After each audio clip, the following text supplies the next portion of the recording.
Alrighty, well, you guys on the other side of the screen, you hear that jingle, you know it is time for Digging Deeper. Again, we don't hear a jingle, sadly, but there is a jingle. If they wanted to hear it, it goes like that. Just like that. Yes. I think I did it better than how they usually do it. But, we're going to ask Anthony behind the camera to use that as our soundbite for the next. It sounded Natalie on a Lego person's trumpet is what that noise sounded like.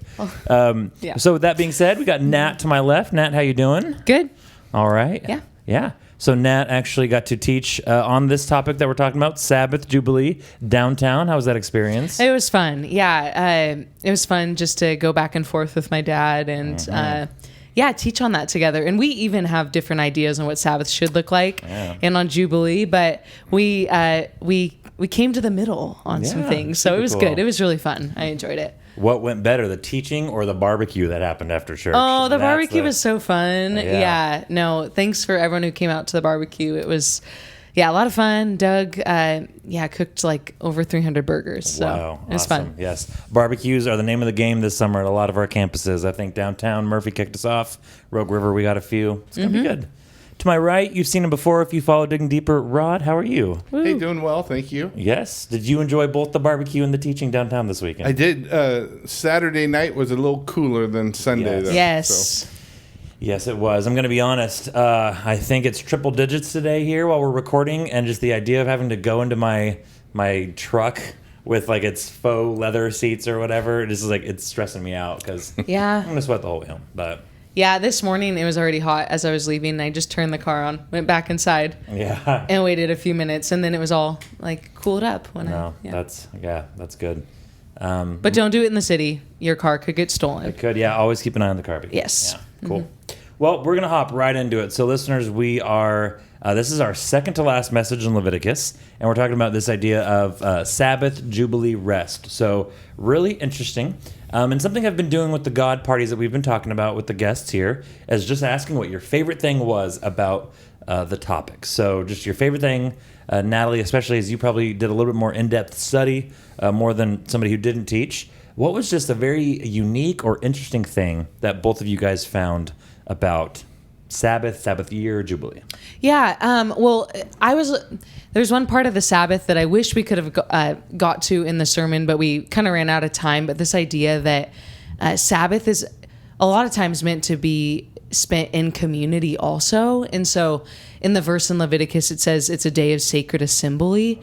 And we weren't able to touch on that as much, which was a little bit of a bummer because some people might think Sabbath just means like going and retreating alone for 24 hours, which is not like, I think that's definitely a good discipline, retreat and spending time alone with God. But this idea that Sabbath is also a time to enjoy enriching life-giving relationships, and so I think that's kind of a neat part of the Sabbath, how it's you're meant to eat and feast with people and even drink with people and enjoy and fill your bellies and fill your hearts and just be with the people who fill you up. And so I don't know, it's almost too good to be true that God wants us to spend a day to do that. So I don't know. So Sabbath as community, I think that's an important part that I wish we could have spoken more about in the teaching. That's a good point. I think even when I was teaching this weekend, I kind of threw in just kind of as an afterthought, and it's for Holy Assembly, and then moved on. But that's very good points that you just mentioned. Mm-hmm. Yeah.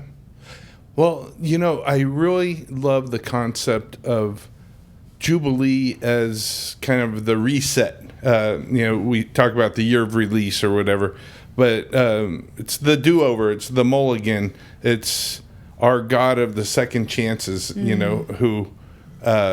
you may have messed up or you may have had problems that led you to temporary enslavement or the loss of your property. But there's a way back. There's a way to recoup your losses. And I love that about God and what it says about who he is. So, yeah. Imagine the excitement of somebody who maybe let's say 2 years or whatever after the last Jubilee, you just unfortunately got into debt, and then you're a year away from Jubilee. Like the excitement that is probably in someone's. I think I'm tempted to think people would take advantage of the situation, but I'm not necessarily going to think that about the Israelites. Like there just is going to be this very wholehearted, very innocent, like, I'm going to be freed here soon. Like, that's my hope. And So one thing I wanted to mention, which I found really fascinating as I studied Jubilee, is that when we think of Jubilee now, we think of like a silver Jubilee or a golden Jubilee or a diamond Jubilee. And that basically means a happy anniversary, right? And it's like, how did we get from Leviticus with what that meant to happy anniversary now? And it was fascinating for me to see the progression from Jubal, meaning ram. So that's what Jubilee is talking about, a ram. But really it's probably talking about the ram's horn or the shofar, which was used to announce the beginning of that year of Jubilee, the year of the ram, in a sense. And so, you know, in the passage there, it says, hey, this is the year to proclaim liberty, the year of release.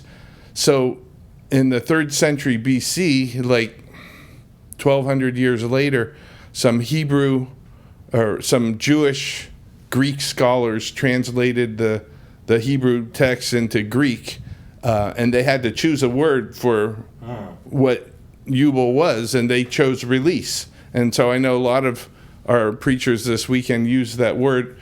You know, Jubilee means release. Well, it came to mean that, but that wasn't its initial meaning, right?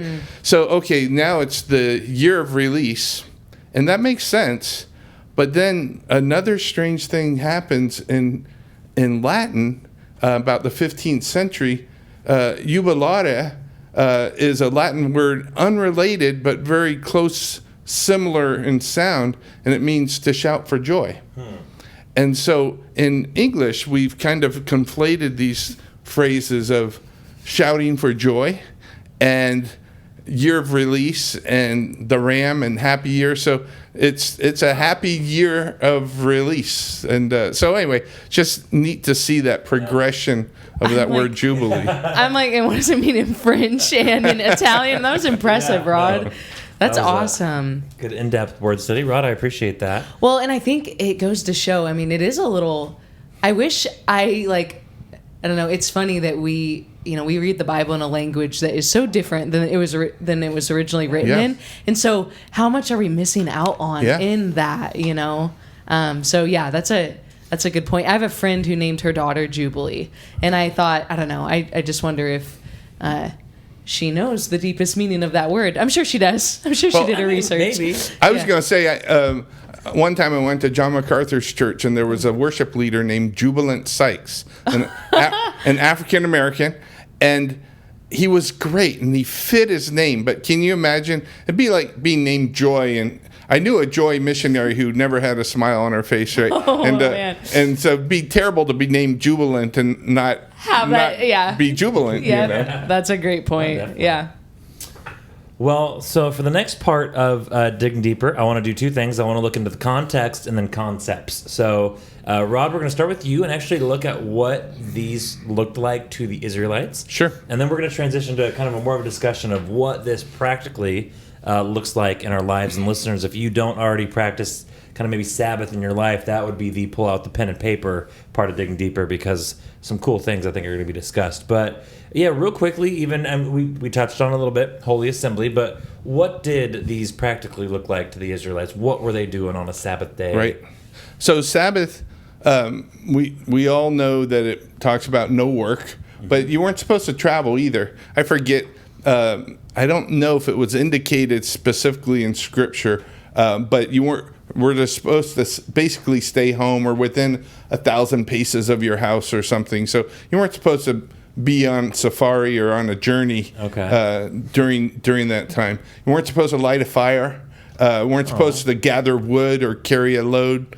And so, there was these practical things, but also penalties. You could be put to death for some guy was gathering firewood on the Sabbath and like, hey, you're breaking the Sabbath, and the penalty could be capital punishment. You got Sabbath police just rolling around the tribes. Yeah. Okay. Nat, do you have anything to add to that? Anything in your studies about? Oh, no. Yeah, that was, yeah. So a question that I have that maybe some listeners do as well, off the cuff for you guys, that Sabbath year. So it's no work in the fields, but could there have been other occupational or vocational things happening, or was it strictly you are sitting on the couch watching TV kind of thing? Obviously, they didn't have TV.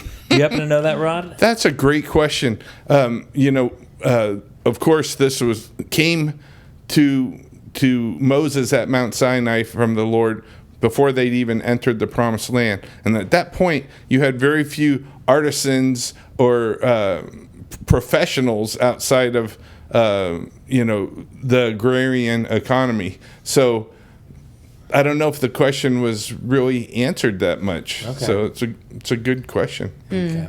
I think when I was teaching to make sure and onto the text as much as possible, I think I highlighted just a specificity of hands off the crops, not in the fields. But I actually wasn't sure in my studies about if you just weren't literally able to do anything. Because I realized, like in my life, a Sabbath rest is going to look like thing A. But I have friends who work woodwork or working with their hands. Like that is actually very life-giving to them. Rejuvenating. And trying to build something is not life-giving to me because it's not going to go right. Sure. So it was just kind of fascinating to see what was expected of them. So. Yeah, it would be neat to visit like at Jerusalem now and see.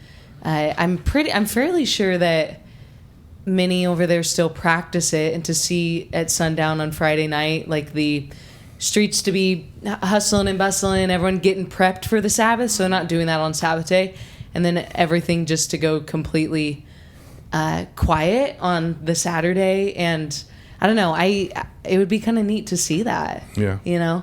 And I also heard but over in what's that city? Is it Tel Aviv? Tel Aviv, yeah, where I think it's more secular there, not as many people practicing Jews, and it's not as practiced over in that city. Like you wouldn't even be able to tell that people are practicing Sabbath over there, and so it'll be interesting how long in Jerusalem that they'll still be practicing that. I don't know. Also important for us to remember, like you were just mentioning, that Sabbath was from Friday sundown to Saturday sundown. That's not how we count our days here. Right. Yeah. True. Yeah. I was gonna say something, and I totally spaced. Sorry, I threw you off. No, you were good. That was probably better than what. Oh, okay. Bring in like the Holy Assembly, like doing things together. There is something about doing something community wide that's just a lot more fun. Like you think of those small towns where the city shuts down for the Friday night football games. It just kind of creates this environment. Like I could just imagine that, like, hey, we as a community family, we're getting ready for Sabbath. Like you're getting ready for yours, and I'm getting ready for mine. We're doing it together, and there is, I think, a really special aspect of that.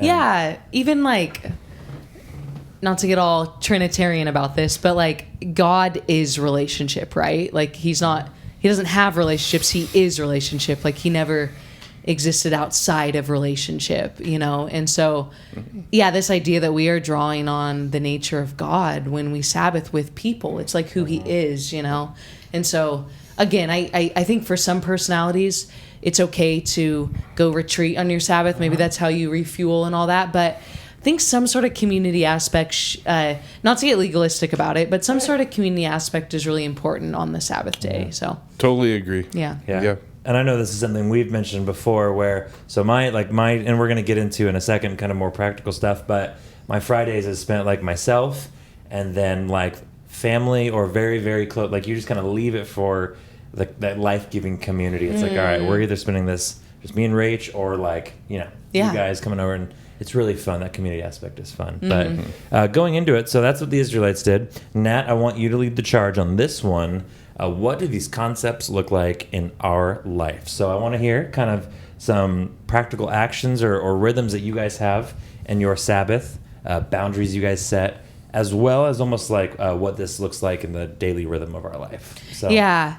Well, and first, I don't know. I think being careful to not say that my Sabbath should look like your Sabbath or 100%. Your Sabbath, because everyone practices it differently, and different things refuel different people. And So any sort of legalism around this is like not good. It takes out the Sabbath of the Sabbath, if that makes sense. Like, right.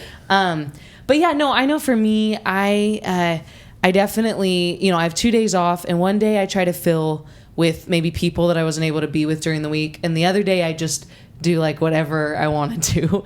And so usually on Fridays I just like to, I don't know, I like to paddleboard or go on hikes or go on a jog or just delight in the world, I guess, like just being and I think my main thing is I don't want any stress on that day. Like I pick up stress really easily. It's hard for me to like unwind, and so I don't want to enter stressful conversations. Mm-hmm. I don't want to be part of stressful decisions. I don't want to spend time trying to like, I don't know. I don't want stress. That's not restful for me. And so I try to plan as much as I can before my Sabbath to make sure that day is lighthearted, if that makes sense. And then I would just say that, and then at the end of it, I usually have dinner with like really close friends or my family. And so that's kind of how I do Sabbath. I think more recently what I've tried to do is not like, I want Sabbath to be a way of life. I don't want it just to be one day. I want to practice Sabbath in my soul, I guess. And so to have a restful lifestyle. And I appreciate Rod. I feel like Rod is one of the most restful. Like he just is at rest frequently. I feel like he's just, I don't know, Rod, I feel like you always just have a way of peace about you. And so I feel like you practice Sabbath every day in your life. 24/7 Sabbath. Yeah, like, which I appreciate that. Got to get working sometime. You have a good work rhythm. I just, I think that, I don't think we're meant to like slam on our brakes at the Sabbath and then just like crash. I don't think a Sabbath is a crash. I think it's just, to have it as an everyday type of, it's a state of your soul, I feel like, Well, as you were kind of talking earlier, so yeah, there is not one specific way to Sabbath, but I do think, because I think I started out this way, I think you can do it incorrectly, and the one way to do it is to there's no 100% perfect way, but there is, and it's the idea of actually I think there's a difference, and if you guys disagree, I totally want to hear it, between Sabbath rest and laziness. So I feel like I built up and I crashed, and so I wasn't actually restoring myself on my Sabbath. I was more so just like I think in my message I described it as being a lardo. Like I just binged. I was like I binged on Netflix. I binged on food, and I didn't feel rejuvenated afterwards. Yeah. I just kind of felt like, nah. And so because you just like work. Yeah, like I was working to the Sabbath, not necessarily for, because like you work for rest and you rest for work. I think they play off each other. That's a lot in our discussions, that the Sabbath and your work, like, I don't know, they point towards each other. Yeah. They work with each other. It's a rhythm, yeah. Where, I did exactly what you said, boomed, and then crashed, which leads to, I think, just not a life-giving day of rest. Yeah, or, a life-giving day. So, yeah, it was very wise. You said something in your message, and I swiped it, gave you credit in the message, and for some of you, this might actually feel wrong, but there can be a day where you don't accomplish anything. And so it's like there are aspects of Sabbath, and I'm curious what you guys think. I'll stop talking. That like they almost feel wrong, like the not have stressful conversations. Like what if somebody calls and needs you? Like, can they live without me? Like that's a fair question to ask yourself. Obviously, if it's a family member, I think John Mark Comer would say like, if it was a very close family member, they know how to get a hold of me. Otherwise, like I'm turning off my phone. If somebody in my family is sick or dying, like I will find out about it. Otherwise, not today. And that's okay. And that's hard, I think, for some people to realize. Yeah, that's a good point, Tim. Yeah. Yep. Rod, so Nat kind of set you up, though. You just have a very restful rhythm about you. But how do we get there? Oh, what a great question. Thanks for the compliment, too. As I heard you, my Sabbaths have looked different depending on where I've been at in my life. So if you're working 60 hours in the field or 60 hours of hard physical labor a week, sometimes you are just crashing, Okay. And you're just like, gotta recharge, and like you say, eat and sleep. And a few weeks ago, I had one of those where I was just like, I should be getting off this couch, but I just don't feel like it, And Yeah. And sometimes that's okay. Okay, And all right. and like you say, I think we reject the guilt from that. But what Nat was saying, it being a way of life, how fascinating. In Hebrews chapter 4, we talk. The writer talks about God's Sabbath rest, and that we're to enter into God's Sabbath rest. And it's about resting from works, like works of salvation, right? That we don't have to do that anymore. And so we have a leg up on the rest of the world in the sense that we're not scrambling for our salvation. We're loved, we're forgiven, we have eternal life, we're part of the family of God. And so, yeah, it's nice when we can do things for the kingdom and for God's glory.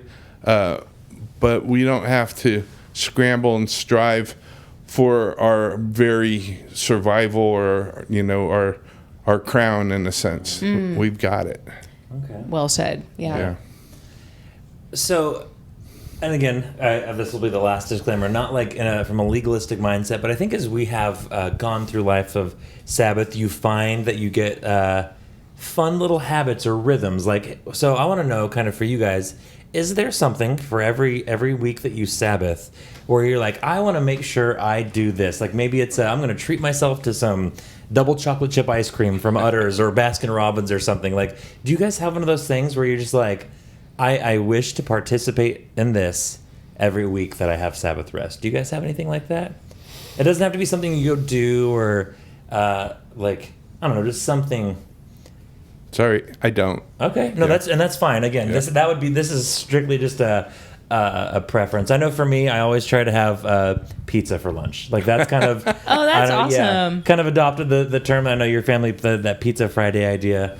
So I try to have pizza for lunch. That's what I try. Again, it will not ruin me if I do or don't have it, but it's just like a goal of mine. Yeah, I mean, I try. I can't really sleep in anymore. Anyways, like in college, I could totally sleep in, and I'm not even going to share how late I would sleep in college. Oh. But anyways, I can't really sleep in anymore. But I try not to have like my way of really enjoying the kicking it off well is to not have anything in the morning. Like I just do not want to wake up and rush and go somewhere like that. Again, like I said, that's stress for me. So I think starting off the day with just being and not having to, and I'm like, I love good movies. Like if I could watch a really good movie on Sabbath, I'm really happy. Yeah. So that's something. Yeah, another thing I think I try to.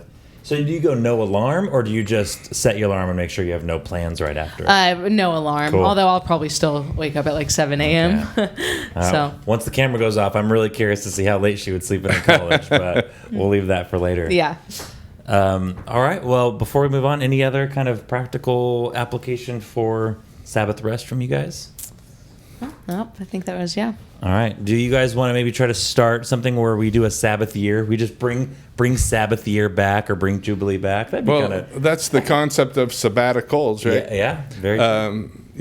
Where I don't think we're that intense where we give a pastor a full year off after 7 years of work kind of thing. Mm-hmm. No one else gets it, Right. but sometimes if you've been at a church 10 or 15 years, you get 3 or 6 months, and those are nice things. Definitely.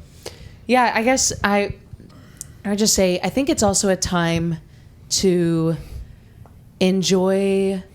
I don't know, let's see. I know what I want to say in my mind, but let me get it out. Okay, so I think a lot of us may or may not over-identify with work, or you spend a lot of time at your job.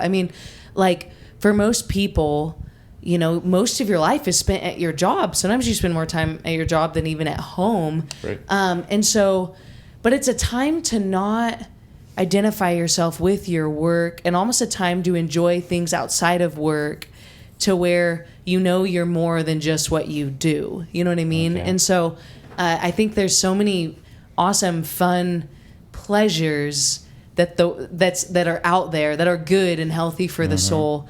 Like I read Dallas Willard said in his book Spirit of the Disciplines, he said, over enjoying pleasure is just as much of a sin as under enjoying pleasure. Wow. And this idea that some people are so anti-pleasure that like God created pleasure. He wants us to enjoy things, and if Christians aren't enjoying pleasure, then they are just like sucking the joy out of life. Yeah. Like God gave us that, and so it's a time to enjoy things, And so I guess if you don't know, a lot of people are like, I just feel so restless on my Sabbath. And it's like, there are millions of things in the world that you could run after and enjoy to do that aren't sinful, but are really good for you, Yeah. Learn piano, learn how to surf, and so, I don't know, I've had to figure out what could I do outside of my work that I could really enjoy doing? And so I think everyone needs to maybe seek that out on their Sabbath day. And you might have to spend a little bit of money, and that's okay. So that's all I wanted to say about that. No, I like it. All right, 2 more things I want to talk about before we end our time. First one, Rod, I'm sending the needle back to you. So whether it's different sects of Christianity or beliefs, some will vehemently say that your Sabbath needs to be on a very specific day, whether it's Saturday or Sunday. So I want to send that to you. Maybe a quick, why is that the case? And then, are they right or wrong? Sure. Lovingly, I would say they're wrong. With apologies to our Seventh-day friends and brothers and sisters, they say they need to keep Sabbath on Saturday because that's the day, the seventh day, which is what the Jews did. But they don't keep it the way the Jews did, or the Israelites, or the way it's in the Old Testament. They don't do it from sundown to sundown. Travel, gathering wood, not lighting fires. I mean, do they follow all those things? I'm not aware of if that's the case. But the reality is 613 Old Testament laws, and that was a specific covenant for the ancient Hebrews, the Israelites, and we're not under that covenant. So we're not to keep that. The New Testament repeats 9 of the 10 commandments, but it doesn't repeat the Sabbath commandment. And so, when the curtain of the temple was torn in two, that was the end of the old covenant rule, and so we're not under that. But what we've done is we've replaced that, at least in the past, many times with Sunday, the new day, being our Sabbath. And there's even less biblical precedent for that. There's a couple places where Paul says, hey, on the first day of the week, set aside some money. That could just be a savings plan, right? It isn't necessarily, that's the day they worship. And so there was never a command by Jesus to gather on the first day of the week, or to worship, or to have the Sabbath on the first day of the week. The early church, you might even argue, didn't even necessarily meet on the first day of the week. Not until Constantine, 300 years later, when Sunday was declared the day of worship for Christians. I can remember old movie, 40 years old, Chariots of Fire. Heard of it. So Eric Liddell, Scottish athlete and then missionary, he was in the 24 Olympics, and he refused to run on Sunday because that was, the holy day. He's not supposed to be doing work. And so he had to miss out on the 100-yard heats. And so he had to choose to run in the 400 meters instead of the 100-meter races. And, you admire his principle, but I don't think we're bound to that. And then, look, the history of the U.S., we've had blue laws, which are, a lot in the South where, stores couldn't open and restaurants couldn't open and beer and wine couldn't be sold on Sunday because Sunday was the holy day or the worship day. And, let me just read from Colossians where it says, "Therefore, do not let anyone judge you by what you eat or drink, or with regard to a religious festival, a new moon celebration, or a Sabbath day. These are a shadow of the things that were to come. The reality, however, is found in Christ." So, is there a specific holy day? Yes, all of them, or no, none of them.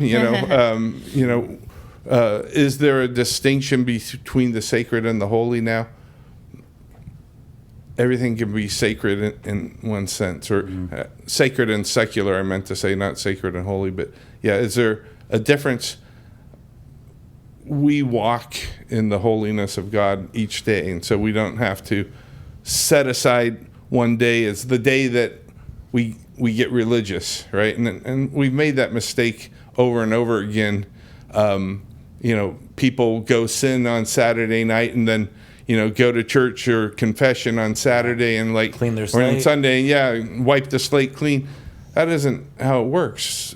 Every day we walk in the holiness of God. Yeah. So what would Seventh-day Adventists do with that verse? Do they read the Bible? Oh yeah. So what would they, sorry, that sounded insensitive, but I actually wasn't. What would they do with that verse that's so clear about the Sabbath day? I don't know. It's interesting. Yeah. I mean, with all due honor and respect, if you are listening for whatever reason and you are Seventh-day Adventist, just would totally love the answer to that question at digging deeper at rivervalleycc.org. Just us maybe picking the brains of somebody who knows a lot more than us. So Yeah. no, Rod, I appreciate that. Yeah, and, it's good.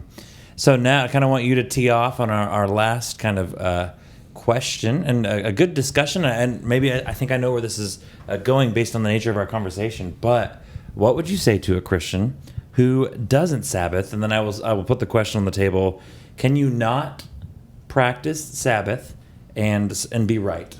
Can it be right to how am I saying that? Can you be right and not Sabbath? Oh, okay, yeah. Or can you be in the right? So yeah. So, I mean, I guess it would just try to, instead of saying someone's right or wrong, I probably would just ask, why? Why do you, what would make you not want to rest? Or what would make you not want, and, there's some ladies or and some women, or maybe stay-at-home dads too, are with their kids all day long, and maybe they just can't. Maybe there's some context where people in certain seasons are not able to. But I would just ask why would you? Are you avoiding it? Do you not think you need to? And it probably could be some really good conversations there.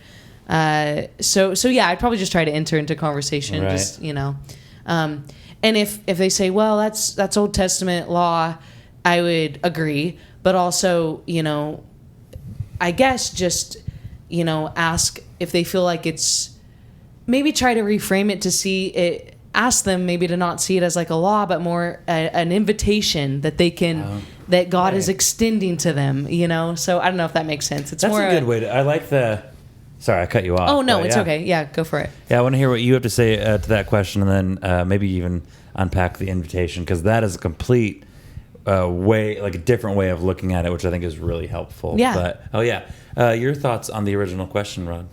The idea of without sounding too one way or the other, can you be in the right and not practice a weekly Sabbath? Right. Well, again, we just read the Colossians verse. We're not under law, we're under grace. And so we walk in that grace. We don't have to be judged by whether we keep Sabbath or not. But Proverbs says in a different context regarding adultery, can a man scoop fire into his lap and not be burned? It's no, you're going to get burned if you scoop fire into your lap. And if you choose to disregard this principle over a long period of time, you will be hurt. You'll suffer consequences of that. So can you be in the right? Well, maybe that's not the right phrase. I mean, you can still be in good standing with your Lord because you're a child of God and you've been forgiven. But will that result in long-term health for you? No, it won't. So, you need to at least at some point embrace that principle, though there may be times when it's difficult or hard or impossible to. You know? Yeah, I'd agree. Like many principles in life that are good to embrace, that, I mean, eating well, exercising, holistic health, sleeping, like, Right. If someone chooses to only get a few hours of sleep a night, it's like, Good parallel. yeah. It's kind of just like, yeah, that's, like that probably will come back to bite you, you know? Yeah. So would you guys be able to agree or commit to the saying, like, to not practice Sabbath is not wise? Would you guys agree to that? I would. Yeah. Mm-hmm. Okay. For sure. Okay. Yeah. Cool. Yeah. So yeah, maybe the question isn't can you be in the right, but can you be wise and not Sabbath? And it doesn't sound like we would say that it's not wise to not Sabbath Over an extended period of time. Right. Yeah. Totally. Because. Yeah, let's not sound ignorant, especially Rachel getting ready to enter into motherhood, one of the hardest jobs anybody can have. Like, those things happen and life circumstances happen. But if you are making a deliberate choice to not partake because you don't think you need it, probably not wise. So. Yeah. Yep. It's good. All right.